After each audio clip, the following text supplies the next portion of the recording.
Pentru că județul Olt este al doilea din țară ca număr de localități, 112, prefectul Silviu Neacșu vrea să țină audiențe în teritoriu. Numărul mare de petiții primite în ultimele luni l-au determinat pe prefect să încerce să stea de vorbă cu cât mai mulți cetățeni. În perioada aprilie-august 2014, la nivelul prefecturii Olt s-au înregistrat un număr de 698 de sesizări. Reclame. Am făcut o statistică și pe localități și pe problemele care sunt indicate pe acele localități. Avem o ordine, un număr de sesizări pe fiecare localitate, atât pe mediul urban cât și pe mediul rural. V-aș ruga să acordăm toată atenția celor care fac astfel de sesizări, pentru că sunt multe astfel de aspecte pe care dumneavoastră le prezintă îndreptățite. Și putem să rezolvăm aceste aspecte cât putem de repede, astfel încât oamenii să nu mai fie nemulțumiți.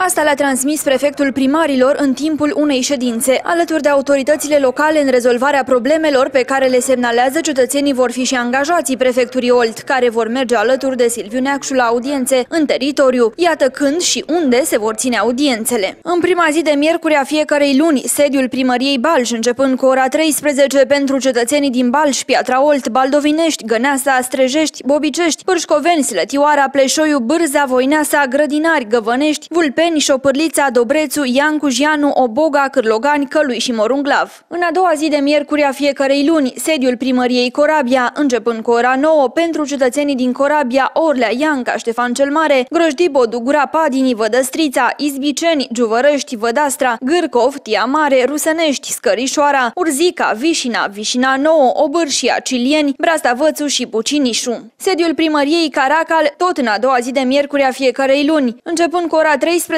pentru cetățenii din Caracal, Studina, Traian, Vlădila, Rotunda, Băbiciu, Grădinile de Veselu, Redea, Sprâncenata, Stoienești, Gostavățu, Dobrosloveni, Osica de Jos, Mihăiești, Dobrun, Osica de Sus, Cezieni, Brâncoveni, Fălcoiu, Fărcașele și Drăghiceni. În a treia zi de miercuri a fiecărei luni, sediul primăriei Drăgănești Olt, începând cu ora 13, pentru cetățenii din Drăgănești Olt, Brebeni, Dăneasa, Radomirești, Stoicănești, Mărunței, Coteana, Văleni, Seaca, Ipotești, Milcov, Vâlcele, Schitu, Ghimpățeni, Crâmpoia, Nicolae Titulescu, Șerbănești și Izvoarele. În a patra zi de miercuri a fiecărei luni, sediul primăriei Scornicești, începând cu ora 9, pentru cetățenii din Scornicești, Potcoava, Movileni, Tufeni, Tătulești, Icoana, Priseaca, Optaș, Măgura, Sârbi, Măgura, Colonești, Valea Mare, Corbu, Oporelu, Spineni, Poboru, Bălteni, Periet și Bărăști. Sediul primăriei Dobroteasa, începând cu ora 13, pentru cetățenii din Dobroteasa, Cungrea, Teslui, Topana, Curtișoara, Sâmburești, Vitomirești, Leleasca, Făgețelu, Verguleasa și Vulturești.